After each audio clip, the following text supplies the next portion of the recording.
So in this video, I'm going to show you how to search for homestead property if you are Black or a person of color. Yes, there are some different steps that we as Black people or people of color have to take when we're looking for homestead property, particularly because homestead properties are typically in more rural counties, right? So the first part of this is going to basically apply to anybody. So I don't care if you're Black, white, brown, or yellow. When you start your homestead search, if you don't have access to the MLS, you're going to come to, my recommendation is Zillow.com. I like Zillow better than Redfin. I like it better than Realtor.com because a lot of property owners who are not represented by a real estate agent can come to Zillow and upload their properties here as well. So it gives you more to look at. So everybody's going to start here, regardless of your color, okay? Because there's only one race, and that's the human race. So regardless of your skin tone, you're going to come to Zillow.com, and you're going to click on Buy. And then you're going to click on, if you are looking for property and you're a W-2 employee, meaning your job, you work from home, you're looking for homestead property, but you got a paycheck, you need to determine how much you can afford. So you're going to be very sensitive to price. So you're going to put in the maximum price that you can afford because that's going to be your top criteria. If you are an entrepreneur like me, if you're selling a house with a ton of equity, if you have the ability to create money out of thin air, price is not going to be, you're not going to be as sensitive to price. Case in point, I purchased this property. I think, on my last annual salary, I showed maybe 17 grand as a self-employed person. And I, bought a $365,000 house. So that's kind of an example of what I'm talking about. So if you are W-2, it needs to be based on your check. If you're not W-2 and you've got some money, okay, either from the sale of a house, you're going to be downsizing or whatever, you're going to be buying this homestead, you're not as sensitive to price. So I really wouldn't worry about it. But let's just pretend that we're W-2 and $300,000 is all we can afford. How do you make that determination? I'll do that in another video. So now I've got 18,999 houses that are under 300,000, but I want to look specifically in the state of Alabama. So I'm going to make sure I've got Alabama selected. Okay, so that's going to take my number of houses down. And next, what I'm going to do is I'm not going to worry about putting numbers of bedrooms and number of bathrooms because my real emphasis is going to be on homestead property. So I really want an acre or better. I don't really care what's on it just yet, right? So I'm not going to do anything on that criteria. Again, so far so good. All colors of us are doing the same thing. So I want to look just at houses, and I just want to look at manufactured properties. Why? Because I want a homestead property that's got infrastructure. Monica has told you, you're going to say this to yourself. Monica said, don't buy raw land. I don't care what nobody says, okay? Don't buy raw land. Get something that's already got plumbing, electrical, water, sewer, or septic on it already because those can kill your budget, okay? So I'm going to hit apply. Next, I'm going to come over to more. And I'm going to I don't want any coming soons. I want the ones that are already on the market. I don't want to deal with anything that's got an HOA. And typically you won't because the next thing we're going to do is determine the minimum size of the lot. Now, I'm going to say 1 acre minimum, but I always like to look for the most bang for my buck. So instead of saying 1 acre lot, I'm going to say, well, let me see what you got with 5 acres, right? For my budget. Let me get the maximum number of acres I can for the amount of money that I have to spend, right? So I'm going to make sure I do that. And then if I need to, I can come back and change that criteria. But for me, I'm going to do 5 acres. Now, keep in mind, if you're homesteading, you don't need 5 acres, right? You can really do it on an acre. You can probably do it on less than that. But when you're spending money, you want to get as much as you can for as little as possible, right? When it comes to land, because they're not making any more of it. Now I'm going to hit apply. So now I've gone and my search has reduced and I see there's a whole bunch of things that are going on. The very next thing I'm going to do, again, regardless of what color my skin is I'm going to come over here and I'm going to sort these homes from lowest to highest. Again, I want to get the most for the least, right? Now I'm going to pay attention because some of these are auctions. I'm not going to deal with that. Auction properties, you got to have all your money within 30 days. That's it. That's all. So I'm going to start by looking at properties that actually are listed for sale, not as an auction. So here's one. $30,000 in Aliceville, Alabama. Here's where things start getting different, okay? Okay, so we're going to take a closer look at the property, and then we're going to talk about the steps that you need to take when you're Black or a person of color in evaluating whether or not this property is a good property for you. So far, 7 acres, $30,000, all of this sounds good. Let's look at the pictures because I can tell that there's a mailbox. Let me tell you guys about this. If there is a mailbox, that is good. That means that property has an address as issued by the post office. That's a very good thing. That's a sign that something used to be there, right? The other thing that's a good sign is that you got buildings on the property. There's an old house. I love that, right? Okay. The thing I don't like, it looks like this property might be landlocked. Here's the thing. I don't like having easement access to a property. I don't want anything. I don't care if it is recorded.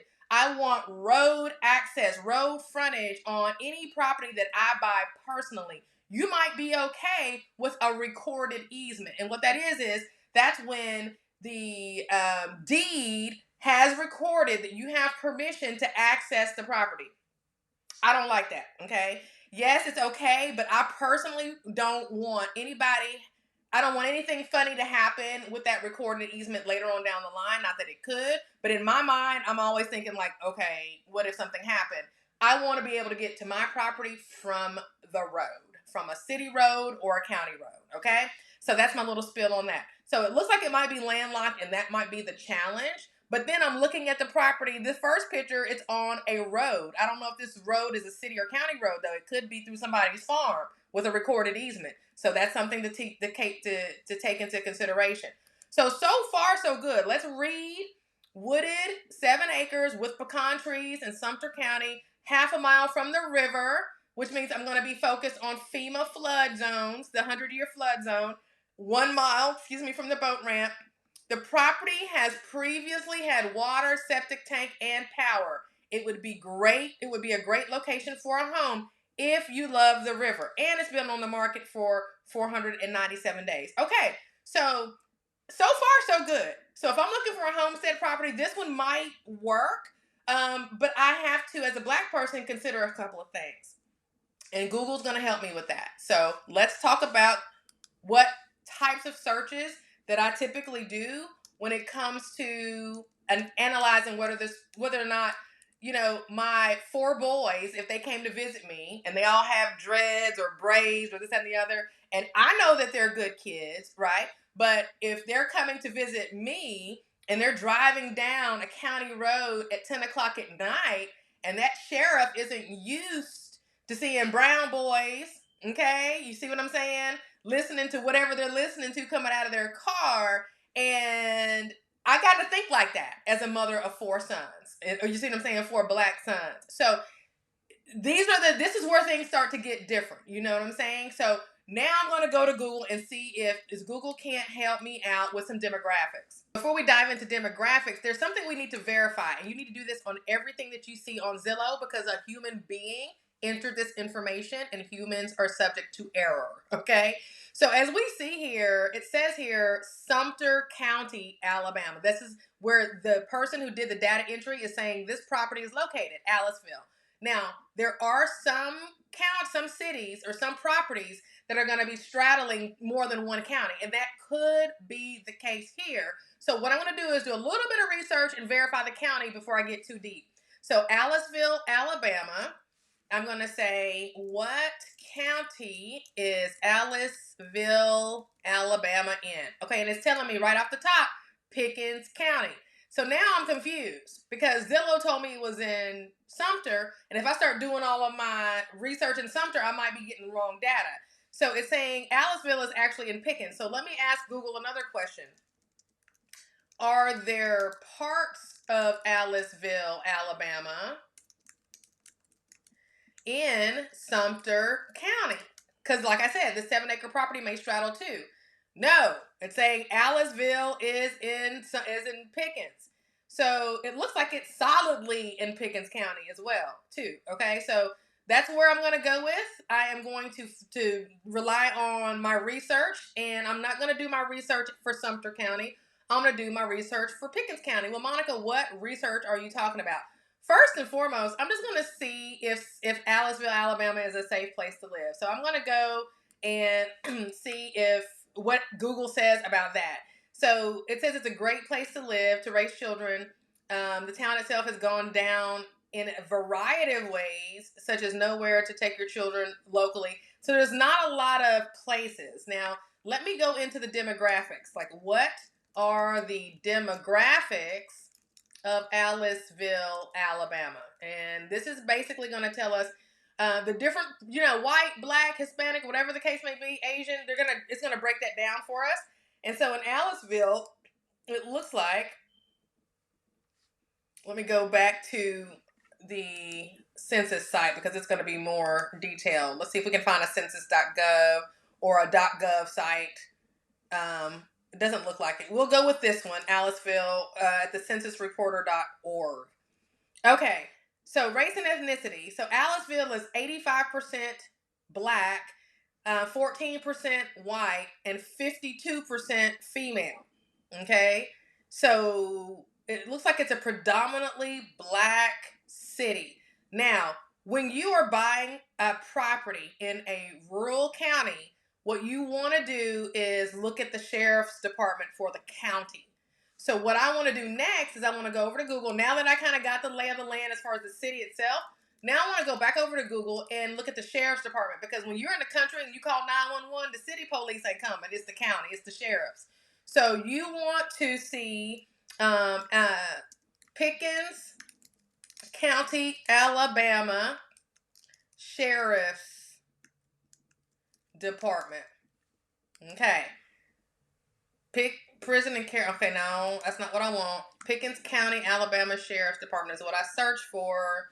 Okay, profile for Pickens County, Alabama. So they got a Facebook page. Let's check it out and let's see how diverse this sheriff's department is. So I've got to log in to do that, which is fine. Pickens County Sheriff's Office, law enforcement. So here is their website. And it doesn't look like they, okay, there we go. Here's a more recent post. So I just I'm going to scroll through here and see what I can see. On February 24, deputies responded to a report of a victim being held against her will on Liberty Road. Billy Joe Vale was there. Vale fled into the home. Okay, so Billy Joe was doing some stuff he had no business doing. Okay, so they got Billy Joe. Thanks to the rapid response of the SRO, what happened at the school? Possible threat. All right, so that's something to think of. Oh, all right, they got that loud in Pickens County, okay? And it looks like the sheriff caught all of it. Ecstasy pills, marijuana, wax, vape pens. So we look. Research. If they got a Facebook page, I do it. I go look at the pictures. I read. I see if there's any local specific groups for the area, and I'll join them, and I'll be a fly on the wall. I want to see the sheriff's department makeup, though, because if I'm going to be calling 911, I'm going to want to see if there's a diversity situation going on in the sheriff's department, right? Let's see here. I don't see. Okay, so here we go. Download home, history of sheriff. Okay, so it doesn't really have a page of the sheriffs as far as who's on staff. So it's not going to be able to, I'm not going to be able to look and see that. But I can do some more Google searching if I wanted to see if there's been any corruption. I'll use the word corruption along with Pickens County Sheriff's Office. Let me show you what that looks like, just to see what recent articles or issues there have been, if any. Not saying that there have been, but again, when you're a person of color, these are the things you do, because if you are going into a rural area and there's been some history of some issues, corruption or whatnot, and you are in a situation where it's not like this predominantly black, even if it is predominantly black, you still want to know if there's corruption, because, all skin folk ain't kinfolk, right? So Pickens County Sheriff, corruption, Alabama. Let me make sure, because there could be more than one Pickens County. Corruption. All right. I'll just use these little, whatever keywords float your boat, right? You have to do the research. Let's see here. Former Pickens County Sheriff David Abson was sentenced to 18 months in prison for food fraud and tax evasion. He was the sheriff for over 30 years, and it rolls from the top down, right? So if the sheriff was okay doing not right stuff, then okay. So these are the types of things that you're going to research when you're moving into a county. So I've got demographics. I was trying to see what the sheriff's department looked like. I didn't get an indication of that, but I am seeing some 2019 articles about this whole sheriff pleading guilty to wire fraud and some other stuff. And when the sheriff is bad, you got to wonder about the deputies, right? So, and he's in federal prison, Lord. Okay, anyway, so I would go down that rabbit hole. So then I'm going to come back out and I'm going to look, believe it or not, at the county flag, right? So I'm going to Google, why do I do this? Because I want to know if they have the Confederate flag, especially if I'm in the South, right? So Pickens County flag. I was looking in Cannon County, which is adjacent to Rutherford County, for property, and I did this exact search and learned that Cannon County still uses their flag is Cannon County, Tennessee. You can look it up yourself. Still uses the Confederate flag, and even though there was some articles written about some of the residents not liking that, the county decided, you know what, we understand, and to compromise, what we're going to do is we're not going to raise it every day. We're only going to raise it 3 days out the year at the courthouse. So they still use it, but they have, come to a compromise on how often it's flown. So when it comes to Pickens County, I want to see if there's anything that comes up with that. Pickens County, Alabama. Be sure to put the state because some of these counties exist in more than one state, county names. So the Pickens County, Alabama flag is it's just an American flag. It looks like it's not anything that's got a little Confederacy still dripping on it. Okay, so I look at that. I look at demographics. I look at the sheriff's department. Then I go look at the hospital. Like if I'm going to go to the hospital, and I don't care what skin tone you are. If you're moving to a homestead, yes, you want to be self-sufficient. But if you got to go to the hospital, you need to know what the hospital situation is like, especially if you're in a political environment where the federal monies are drying up. So when these rural hospitals operate, they depend a lot on federal funding, right? And so if Medicare and Medicaid and all that's getting cut and you're in a rural area and you try to go to the hospital, good luck. So hospital in Aliceville, Alabama. All right. So let's go see what hospitals near Aliceville. Okay. They've got a Pickens County Medical Center. So let's just take a look at that. And it would be nice to be able to see, because again, diversity is important, especially in medicine, because, we all know that the more diverse your doctors are, the better the outcomes of healthcare, especially in the people in the Black community, right? And so this is something else that would be important to look at. Now, not saying that this is not something that everybody should look at, because it actually should. But as you can see here, this place is closed.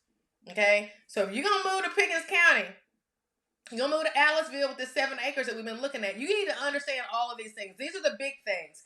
Healthcare, police, schools. You see what I'm saying? Looking at all of those things from the vantage point of, if I am a Black person living in this area, what are these resources looking like, right? Again, you're moving to Homestead, so you might not even care because you want to live a more rural lifestyle. Maybe you're going to grow your own medicinal herbs and all of the things, but it still is important for you to take whatever you need from this video and apply it to your research before you move.